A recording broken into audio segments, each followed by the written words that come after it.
Welcome again this morning to our webinar with our co-founder and CEO, Roey Eliyahu. We're going to be talking about Agentic Security today. Name and the title of the webinar is Everyone's Deploying AI Agents. Almost nobody knows what they're doing. Sort of a double entendre there. It doesn't mean that the people don't know what they're doing. It means that we don't know what necessarily what the AI agents are doing. We have an hour scheduled for this. We don't plan to keep everyone here that long. We have about 30 minutes, maybe a little bit less than that of content, but we did want to have some time at the end so that people could ask questions. But if you think of questions as we're going through it too, there should be a Q&A button on your screen somewhere. Please use that. We'll be monitoring it throughout so we can answer your questions. Other than that, I'm going to turn it over to Roy to take us from here. Awesome. Thank you, MC. Can you hear me, MC? My sound? Fine. Yep, it's all good. Perfect. Okay, super exciting. It's always feel a little bit weird when I'm talking to so many people, but I don't see any of them. But I'm waiting, and please, as I'm going through it, my focus coming, being a practitioner, spending a number of years in the intelligence forces and doing cybersecurity, is really I want to get to the value very quickly and without fluff, basically. So I'll get right into the meat of things, so don't blink. And from there, I'm super looking forward to your questions as well. Okay. So we'll talk about the stack, or the agentic stack. We'll talk about how an AI agent works. And again, I'm not gonna do it long. I'm gonna be very concise. We'll talk about the pillars to agentic security. Talk about what are the key questions as a security practitioner or as a security executive you want to ask, and what you are looking to get from potentially any solution or any service you might do. And then finally, I'll do very quickly on SALT, especially what we do on the Agentic Security Graph as well. And if you stay through the end, and it's in the next 30 minutes, we'll get also some special offer because we always want to bring some value to the table. Okay, let's start with the agentic security stack. So we used to think about agents mostly on this layer, which is the LLM. We call it the LLM pillar. What is an agent essentially? An agent is kind of like a wrapper of an LLM that has a purpose, has a role, has some guardrails, and so on and so forth. But the LLM is kind of the core of it, all right? And then you have what we call the action part, where they actually pull the levers and push the buttons, which is first of all the MCP layer, and you can have a different type of MCP. It can run homegrown on agent core, can be custom MCPs on Databricks, can be external connectors, and so on and so forth. These MCP servers connecting to APIs on the back end can be internal APIs, external APIs, third-party APIs, like a Twilio or like an OpenAI, and so on and so forth, and also shadow APIs. And you have the backend integrated apps that may be deployed on-prem or running as a third party as a SaaS, like a GitHub, as an example. Right, and I know some of you are looking at that and probably saying to themselves, yeah, but agent can connect to APIs directly. They don't have to have an MCP in the middle, and you're absolutely correct. You can go through an MCP, or you can go directly to APIs or directly to system through APIs as well. So that's how we look at the agentic stack. And part of the common confusions I get, being 10 years in the API security business and expanding to agentic, is how is it affecting APIs? And essentially, if you look at a lot of different reports, but one of them is Gartner, they released a great report of how MCP and A2A, agent to agent, impact API management. The consensus there is it's actually growing the amount of APIs you have, right? It's not replacing APIs, it's just brokering, like MCP is brokering the access to APIs, or agents can interact directly with APIs.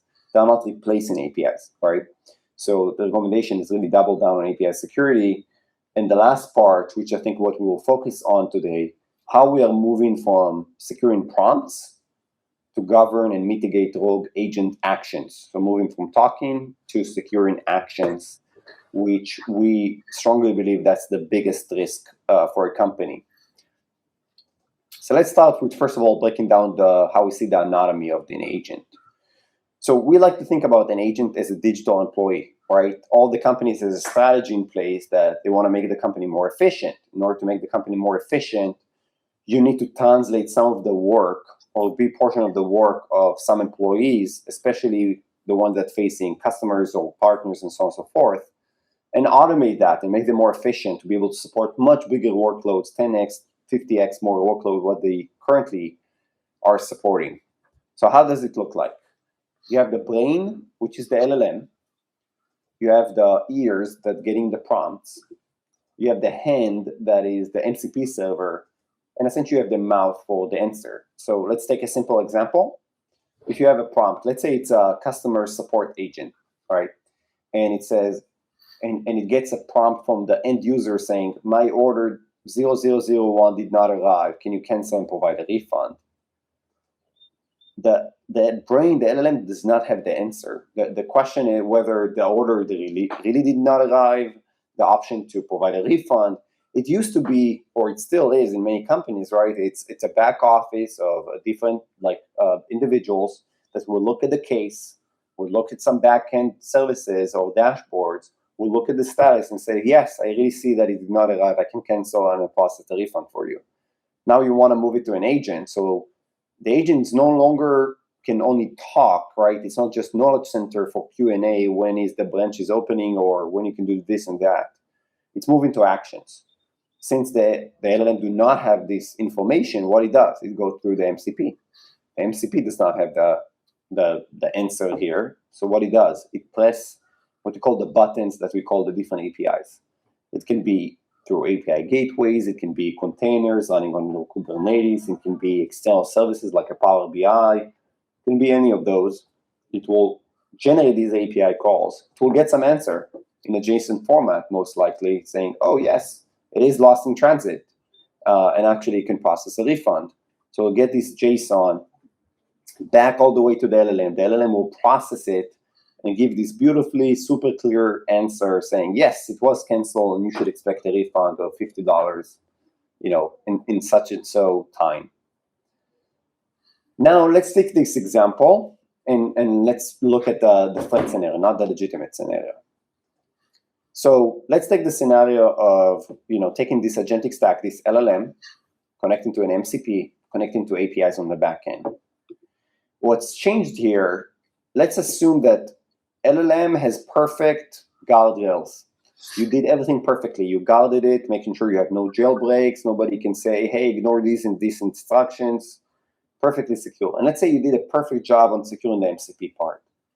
But the APIs, it's an internal API. It used to be exposed to a backend, to an employee behind the VPN. But now it's exposed directly to an AI agent. So you have an internal API without authentication. Let's play out a scenario. So the scenario is that an attacker would say, my order, and will put a victim order number. So essentially an order number that do not belongs to them. And will say, did not arrive. Can you cancel and provide the funds to my credit card or to my account balance? Same concept. So what will happen? The LLM will translate this prompt. And again, it will not stop it because that's a legitimate prompt. That's not prompt injection. That will pass any prompt security, any AI DR solution because it's legitimate. It will invoke an MCP tool call and say, hey, we need to cancel this order, and here's the order ID. The MCP will invoke an API call to the backend API and will try to cancel this order. Since the API do not have any authentication, any token, any authorization, validation, it will simply be successful, right? As we saw, so it will go back to the MCP, go back to the user, essentially to the attacker here, and essentially they can execute and fully exploit an API vulnerability using the LLM and MCP. So my point here, even if you got the LLM perfectly secure with the perfect guardrails and you're looking for prompt injection, all these things, you can still exploit API vulnerabilities on the back end just by changing the prompt a bit or changing the variables in the prompts more correctly. But let's take it further. Let's say that we fix the API issue and there is no vulnerability there. It's actually checking for authorization, authentication. But the MCP now has a vulnerability. It has a hard-coded token. This is actually one of the MCP, the OWASP MCP top 10. It's actually the number one on the MCP top 10. One of them is hard-coded admin tokens, right? So the same token that an employee, a human employee had, and used it because they were behind a VPN. You just put it on the MCP, somebody took it, put it as a hard-coded. Exact same prompt. API is fixed, MCP is vulnerable. How it's gonna play out? The MCP will get the call and will send the API call with a token. And it's a valid token. The fact that it's hard-coded doesn't change the fact that it's a valid token. So it will be successful response, we'll go back, we'll have the exact same result. So think about what happened. Even though we fixed the API vulnerability and it moved to the MCP, it still can be exploited. And our point here is you're only strong or secure as your weakest link. You cannot secure agents or prevent the business risk. So the business risk is we try to prevent fraud. We try to prevent data exfiltration. We try to prevent rogue actions like deleting a database or whatever it is. It's not enough to secure just the LLM part. Within the legitimate spectrum of prompts, there is so many vulnerabilities you can exploit on the MCP and API part. Hence, we announced our Agentic Security Platform, what we call our AG-SPM and AGDR, that is composed out of there are three components to it. There is the LLM, the AI security, there is the MCP security, and there's the API security. And for every part of them, we'll talk about it, but you need to have all pillars of code, configuration, and runtime in order to secure against all these threats that we're going to dive into. Now, I know what's the first thing come to mind to you, because that's what I hear in the market all the time. I'm speaking with hundreds of companies, and they always ask, hey, how are you different than this and that company, right? These companies doing agentic, this company doing AI security. So, you're probably familiar with some of these players that I put their logos here, all doing a great job in what they do. But it's purely focused on the AI security side, which, in other words, that it's purely focused on the model security. Model security at dev, or model security at runtime, securing prompts, and so on and so forth. No one is really securing this part or having a holistic view of this entire agents in the entire flow end-to-end. So let me talk a little bit about what are the questions we try to help our customers answer. And from there, we'll talk about how Salt helps in that domain. And then I would love to open up for questions. So let's start with the questions. The first one is visibility. All right, you cannot secure what you don't see. And especially on visibility, you want to know which agents you have, which MCP servers, which APIs exist. Because again, APIs can be directly exposed to agents. Sometimes it's agents you develop, but what about agents someone else developed interacting with your APIs? That are also very important to be secured. The APIs that are the backend service for API for agents outside of your org. So we need to discover all of them, and especially the ones that are exposed to the internet, right? So you want to discover those as well. Now, again, I know what you all think, because I get this question all the time. There is a lot of different types of agents. There is agents that are running on your cloud workloads, like AWS Bedrock Agent Core. You have agents running and MCP servers running on containers, homegrown. You have agents running on managed platform like Databricks and Copilot. So when I say which agent you have, it's all of them.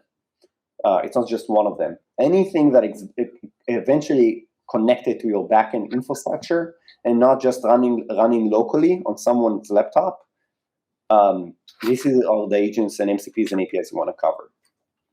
Capability, what actions they can perform. Again, we talk about action. Can they provide refunds? Can they do payments? Can they delete data?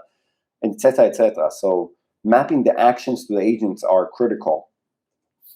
What data they can access. There is a lot of regulation, the EU AI Act, and there is equivalence happening in the US. What sensitive data these agents can access. There's a lot of great solutions on data security, but they are just on data at rest, essentially data that exists in your Office 365 or in certain databases.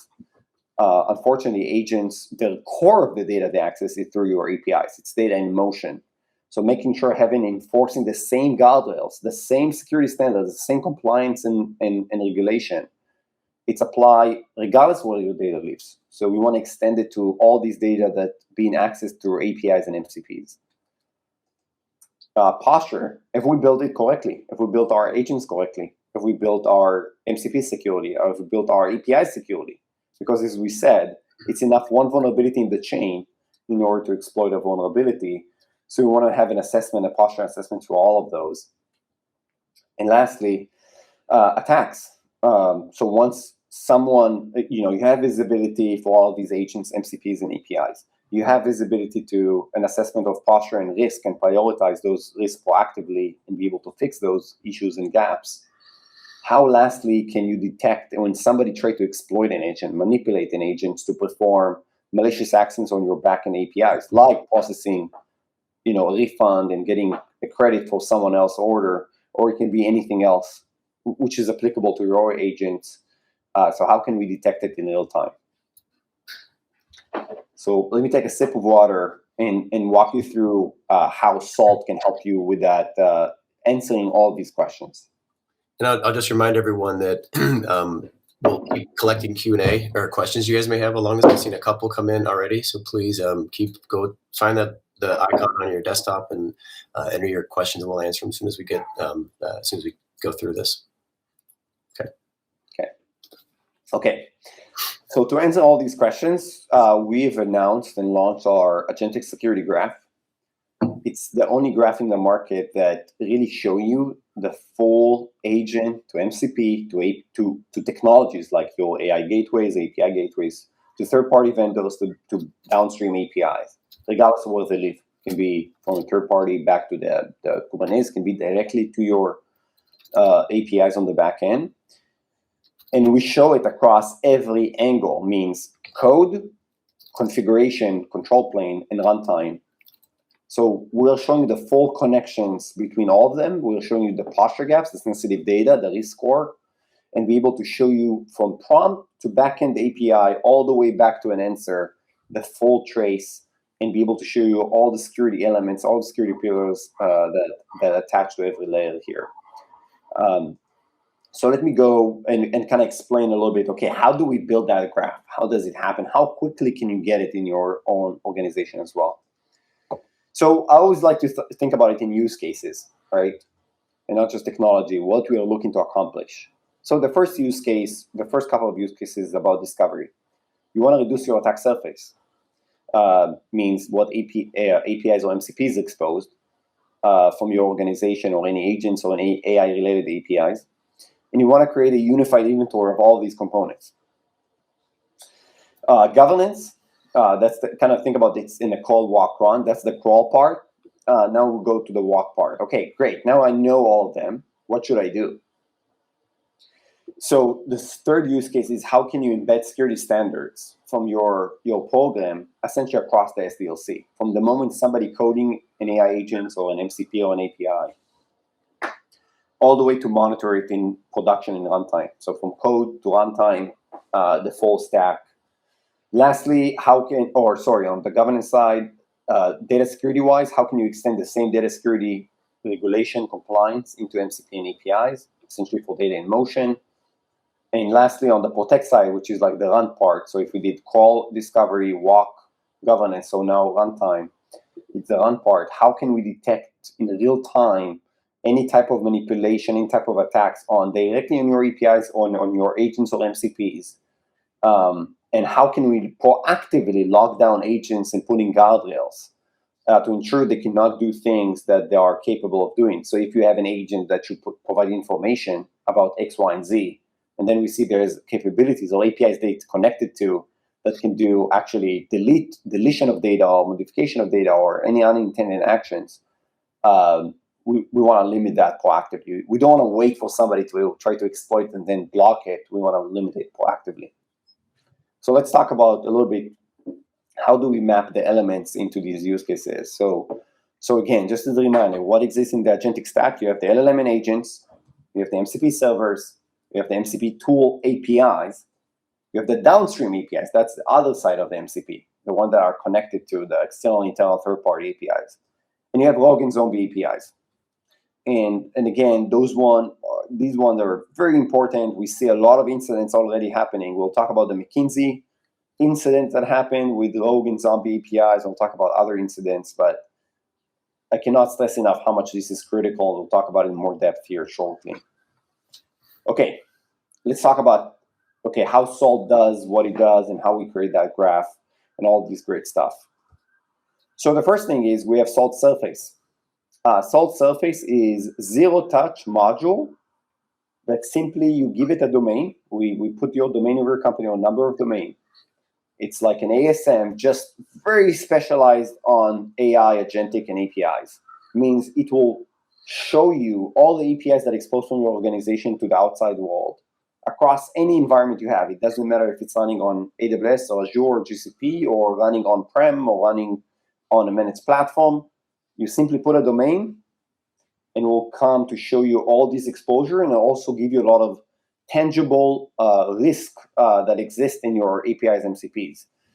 So for example, you will see things like unauthenticated MCP servers that might be exposed from your environment, or any type of APIs that are exposed without any authentication, and so on and so forth.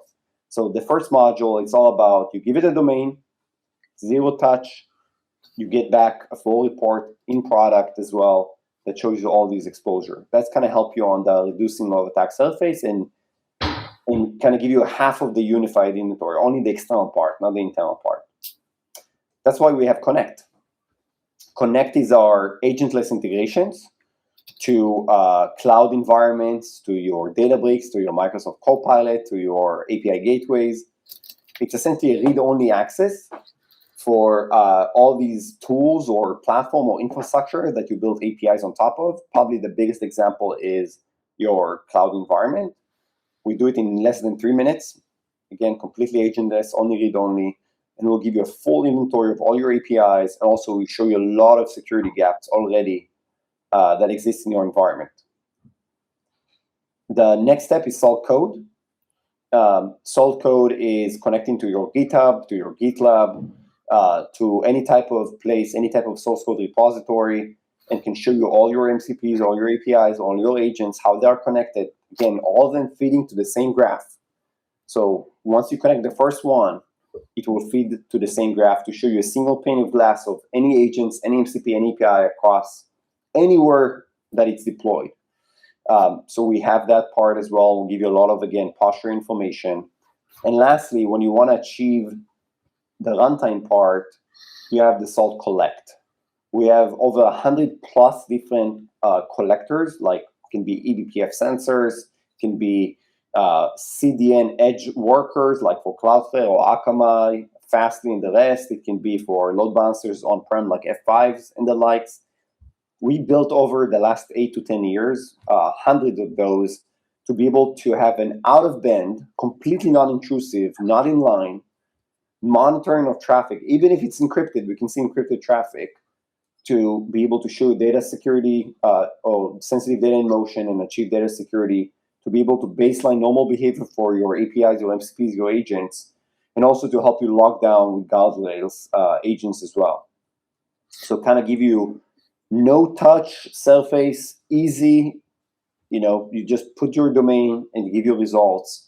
Connect, give you inside out visibility and posture on your cloud environments or other platform. You develop these agents, APIs, and MCPs from your source code repositories. And lastly, through Collect, which is the runtime part that you can get easily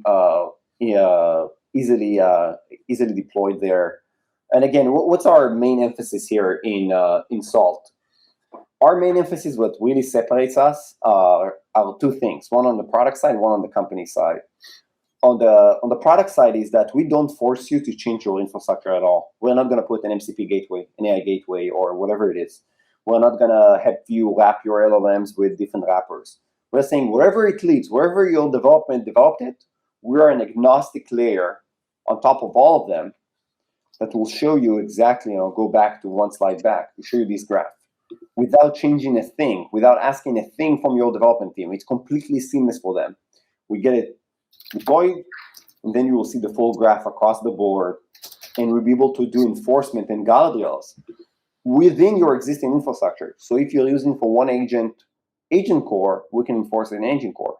If you're using Kong AI Gateway, we'll use our Kong AI Gateway. If you're using Databricks, we'll enforce on Databricks. So the idea is an agnostic layer across the board that is non-intrusive and very, very fast time to value. Okay. So I want to take one before the last slide to show you an example from McKinsey. So the first thing is what happened. So I don't know if everybody heard, but in case you didn't, I'll give you like a quick summary. McKinsey had an agent called Lily that was trained on a lot of like documents from the last, I don't know how many years they said that they trained documents on to be kind of a research agent.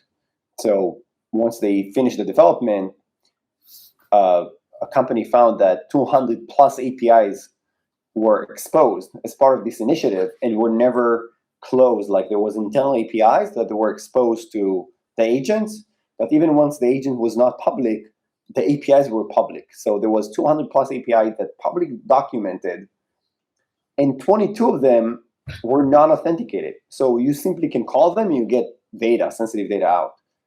The second part they found is there was a SQL injection that was happening through the API calls, through the payload keys. Again, without going too deep here, essentially they realized that a lot of the JSON parameters are translated into SQL queries.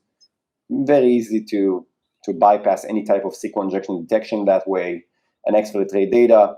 So within 2 hours, there was full database access to, and you can look at the numbers. It's a lot of data that was potentially exposed through these gaps.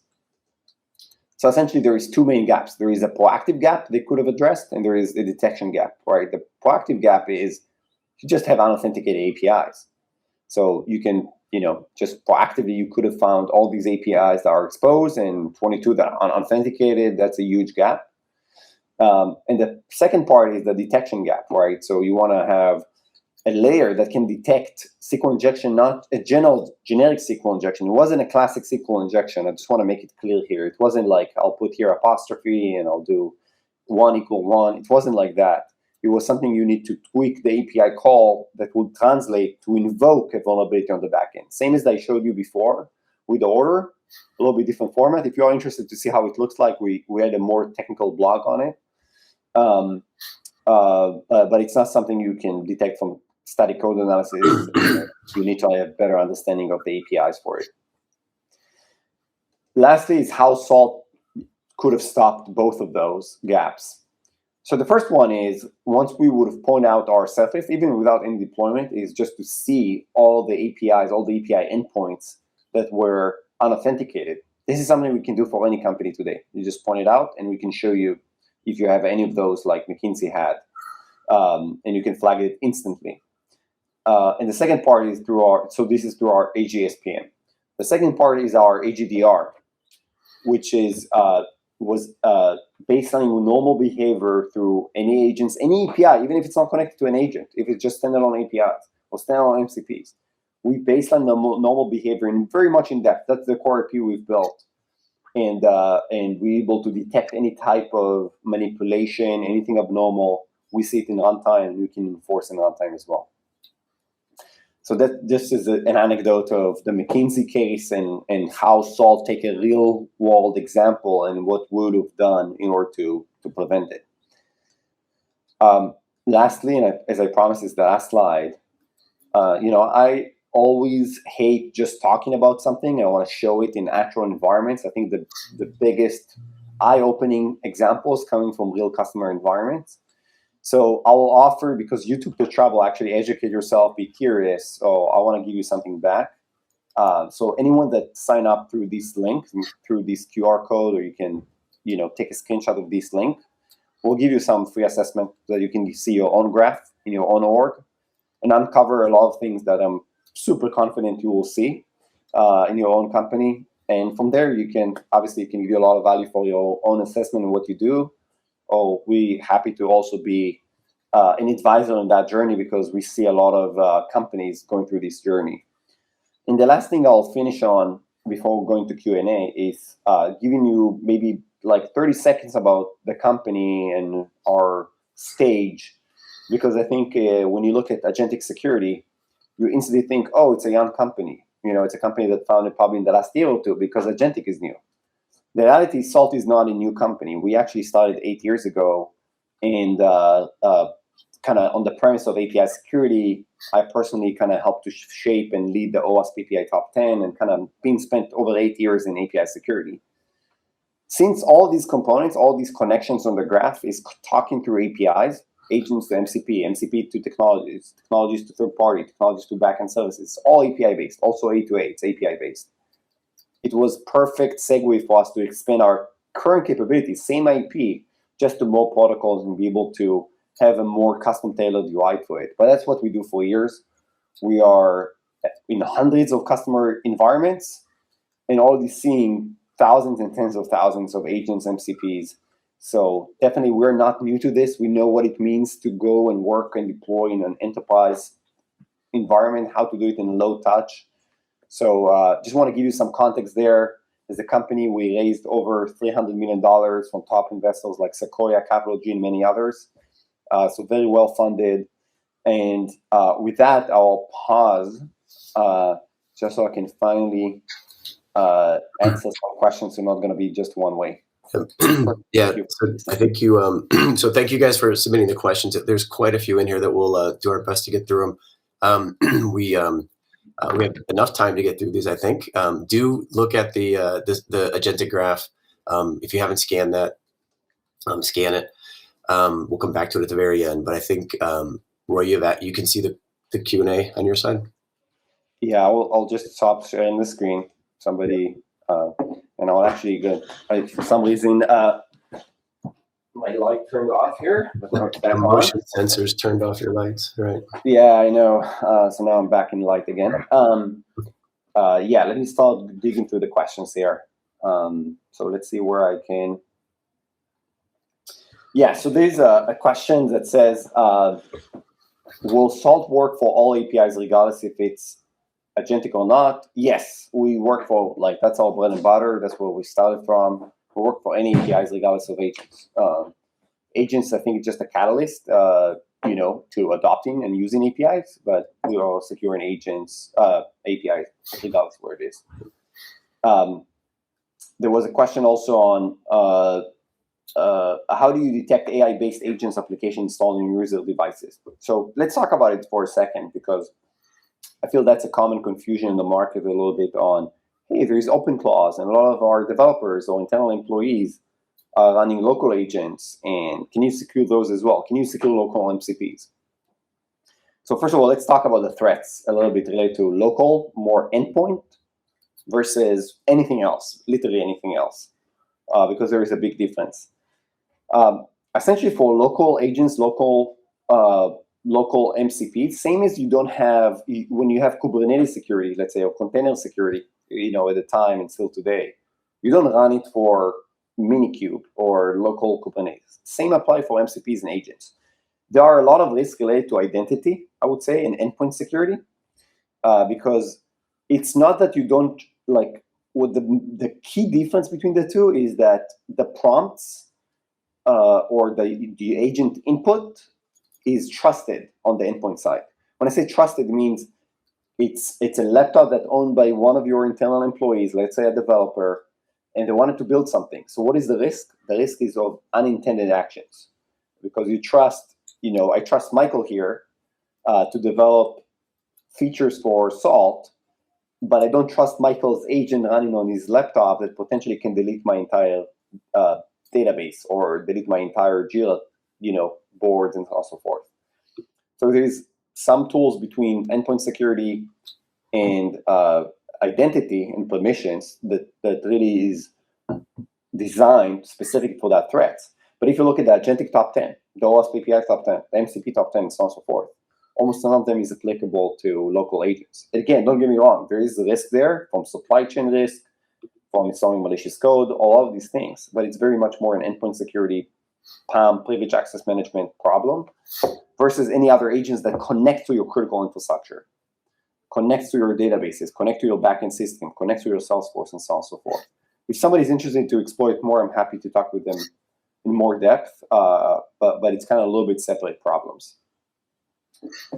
Let me see if there is, now I'm switching to the Q&A. Okay, let me just read it. Okay. There's a question that says, how does it handle the agent security in case of multi-agent layer with multiple hierarchies? So essentially, I'll assume what you mean there, which basically means that, let's say you have this agent, what I showed you, it's actually much more complicated than just the simple format I gave you, all right? And you are absolutely correct. I'll actually see if I can pull up a quick slide for you just on this specifically, just to show you an example here. Let me just show you an example here.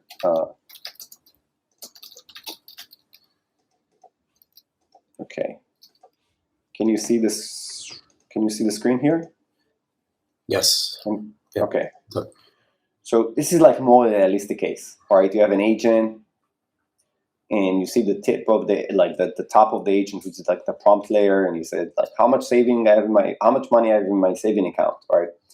And this LLM is actually connected to an API gateway. This API gateway go to internal service or to internal MCP or to the internet to Databricks, So the reality, it's much more complex. But how do we handle it? To your question is, we're seeing all the communication. So we're able to see the LLM wherever it runs. It can run your AWS. And then we monitor what's happening on database. And we're going to monitor what's happening on your microservices in Kubernetes. So because all of it is communicating through APIs, we stitch it together to the graph. So you can see it regardless of how many layers you have in between. So hopefully that gives you a sense of how do we approach it. But happy to, again, in deeper conversation, take your specific case. Let me go to the next question. It's let's see a lot here. Let me take. Okay. Okay. It says regarding the features, does it include the MCP security, API security, and AI/LLM security by default as the part of Salt security? That's a great question. So in Salt, we cover, first of all, we'll give you visibility to the entire chain across the board, the LLM, the MCPs, the APIs. We also give you the full API security, MCP security, and some elements of the AI security. We did partner because we saw the market is full of already licensed technologies on guardrails for prompts. So you have CrowdStrike with Pangea, which is a partner for us, and securing prompts and prompt injections. You have native controls within AWS Bedrock. You have native control within AI gateways, and there is so many actually coming to market. So we have some also functionality there, but we integrate very well with any solution of choice there. But we can on the call show you what we have there, and it might be sufficient for you on that side and kind of give you the full stack. I'm going to choose some also other individuals. Just want to make sure I capture as many questions as possible. Okay, it says about the agent observability, and forensic. If an agent makes a harmful decision, can we reconstruct exactly why and which inputs influenced it? That's a great question, and the answer is yes. Why is that? Because if you have the full visibility from a prompt to what API calls were invoked from the prompt to the backend service, from the backend service to the internal microservices, from microservices to MCP, like the full trace, and you have the full trace all across, and you have all layers. You have the runtime layer, you have the code layer, you have the configuration layer, you have all of it. Yes, you have all the data, actually, to know exactly what exactly happened. And more than that, you can proactively, again, put the guardrails. I would argue that, like in the scale of these things being adopted, I know for some of you, you're a little bit early, like ahead of the curve, and it's kind of in the lab or in excellence center. What we see in our customers that once it comes very quickly. Once you get the first, second, third one in production, actually connected, exposed, then it's going to be too hard to start to figure out how to do threat hunting for specific agents. You really want to put guardrails to make sure that regardless of what someone is building, here is what the agent can do. And Salt, something I didn't specify and I'll mention here, we connect throughout the SDLC. So we are not just connecting in runtime what you already built. We connect to Claude, to Copilot, to all your coding assistants, and we take the standards you define in runtime or in production. We enforce it to the earliest part of the development lifecycle. So we actually train Claude or train Copilot and all of them to build it correctly, to generate the code securely based on your standards. So if you define, hey, agents should not receive social security numbers, it's already being fed to the IDE, inside IDE, to make sure developers are following that instruction, or the AI coding assistant following that instruction. And it can also fix vulnerabilities or posture gaps within the IDE for existing code, not just new code. So everything I showed you, it's not just applicable to production, it's actually across the SDLC. So you want to build it securely, and of course then monitor it for drift and for some harmful decisions as you defined it. Hey, Roy, there was a question that didn't come in from the Q&A. It was in the chat that maybe you could talk to. It said, you made a comment about less than 3 minutes about the agentless piece. And the question was, like, what does that mean? What do you get in less than 3 minutes, and what is it connecting to, or what data is it pulling in? Yeah, it's a great question. So how does it work? So very much similar to the SPM motions that you probably, or product you're probably familiar with. It's same concept, different tech, but same concept. So let's take AWS as an example. It can be Azure, it can be any of them. It's the same concept. You simply go to Salt product. We have AWS Connect, we have Azure Connect, we have GCP Connect, we have like all of them. We have a bunch of them. You simply click, and you will get redirected to the service. Let's say AWS. In AWS, we'll get a read-only access with specific permissions, not everything, specific permissions, to be able to read your configuration across your AWS API gateway, across your serverless, like Lambda, across your Bedrock, and so on and so forth. That's one source of connect. That's the 3 minutes that you get it connected.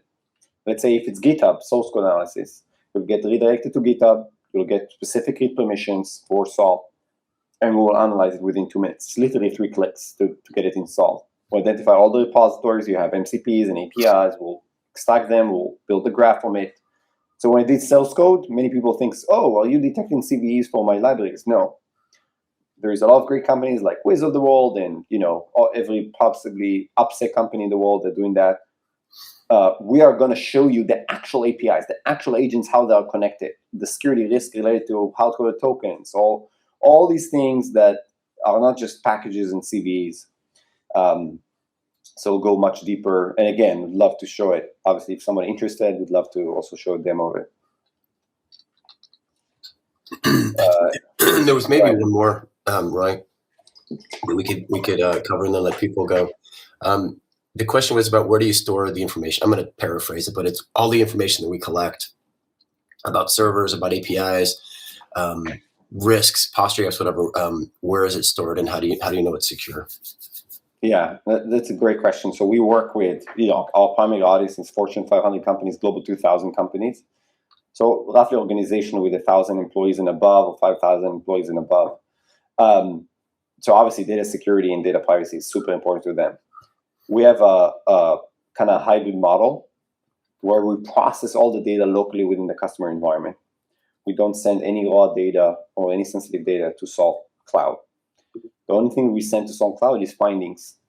And we have much more deeper documentation on how it works. But that's how we work with the biggest financial companies, the biggest healthcare companies, the biggest retailers, and so on and so forth. The raw data processed locally within the environment. Findings, control plane happening in Salt SaaS, and some level of detections that using that information on top of the findings. I see, I think some more question on does AI governance and regulatory compliance, security and risk management need to have a proper guardrails? Absolutely, right? So how do you? It's already happening, right? So I think the only problem is that you don't cover most of the agents and MCPs or APIs you have, because you have already a lot of regulation, right? The EU AI Act is one, but there's many others that saying, let's say a model should not receive, let's say, PII information about a user or it cannot be shared across the same model to multiple users, because you don't want the model to send information of Michael here to me if we are two different users in a platform. All right, so how do you guard that? Again, all of that, it's data in motion. It's this LLM, this Bedrock connected through APIs to a bunch of microservices. So with Salt, we'll be able to define what are your guardrails and be able to enforce that in real time. And we use the control plane, the connection to your cloud environment, to your AI gateways and so on and so forth, to do the enforcement. So I'll connect it to another question I saw. Somebody asked, what about rate limiting? So again, that's another guardrail we can enforce using your existing API gateway or your existing AI gateway. So once we see an agent that it's not defined, we see, hey, you don't have rate limiting defined here and it can access customer information. So you want to define here this rate limiting, and you can do it through Salt. And we'll go and configure wherever this agent lives to have rate limiting there. Again, we are not forcing you to go through a gateway of us. We don't believe in that approach. We feel that development they're going to innovate in the fastest way possible. Based on their use case, they'll choose the best tech. It may be Bedrock, it may be Kong, it may be something else, it may be homegrown. They may download LLM from NVIDIA and run it in a container. All right. We don't want to limit, we don't want security to be a blocker. We want it to be an enabler, and we want to be able to enable safe adoption. So we did it in a way, not just as a catchphrase, right? We did it in a way that really do not make your development team change anything in what they do. It's just a layer on top of that. I think there was one question related to that, Roy. I'll kind of paraphrase this one too, but it had to do with agentic code generation and the integration of any of that code being developed back into something like this, looking at the security graph. Yeah, so we connect, because we like what we have is very unique context. We also see your code base, so we see how things been coded. We see the runtime aspect as well, and we see how it's been configured on the infrastructure side. So think about it, like not everything lives in code. You might have an MCP server lives in code, but you might have an API gateway from AWS API gateway before it, or Kong or something else before this. So you have no code, essentially some managed platform connecting to your code base. We have all that context, so we can actually apply the right level of security to each one of them. We see what's happening on the gateway side, we see what's happening on the code side. But again, we are not just doing it in production, we're doing it across the SDLC. So let's give a practical example. Let's say you say every API or every MCP needs to have OAuth 2.0 as an example. Once a developer will type in their ID, code me an API, code me an MCP, code me an agent that connects to an API doing this and that, if they are using Microsoft Copilot, it will actually generate it with OAuth 2.0. It will be seamless for them. They will not even know you defined it in Salt, but we feed it behind the scenes to the agents. And we actually check in afterwards when the code is generated, it's actually compliant with what you defined. So we have like a feedback loop. And then in runtime, we check that it's being enforced as well through managed platform, because they might be not doing it in code. They might just using a no-code platform to do all of that. So that's why we have all three layers of context: code, configuration, and runtime, all feeding to the same graph. You have an holistic view about your entire org: on-prem, cloud, managed, non-managed, all of them. I think that's good. Thank you. Or if you want to take one quick pass through, I didn't see any additional ones that weren't answered as a part of the presentation. If you happen to see one, just stop me. But yeah, I will just point one, and then we can wrap it up. There is more questions here. Actually, you surfaced a lot of questions. Sorry that we don't get to to all of them, or I think we got to most of them. But one question is, what is API security and why is it critical in an AI-driven system? So when you look at API security, like the very short answer, I won't give the long answer, is think about all the elements of security of APIs, from discovering APIs, governing APIs, from if they are built correctly securely, if they are meeting compliance and regulations. And lastly, can we detect any abuse or any exploitation of business logic vulnerabilities or any vulnerabilities to these APIs?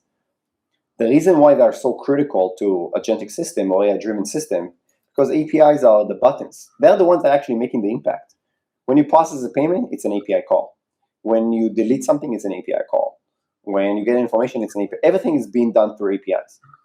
So the only thing that changed, the people that pressing on these buttons we call APIs, it's moving from just being a human that working in a web app internally and clicking close this ticket, do these payments, approve this or that, to an agent that will do these things. And maybe a human supervise, a bunch of agents or supervise the last mile in some cases, but agent's going to automate a lot of these things. A lot of the things are going to be fully automated.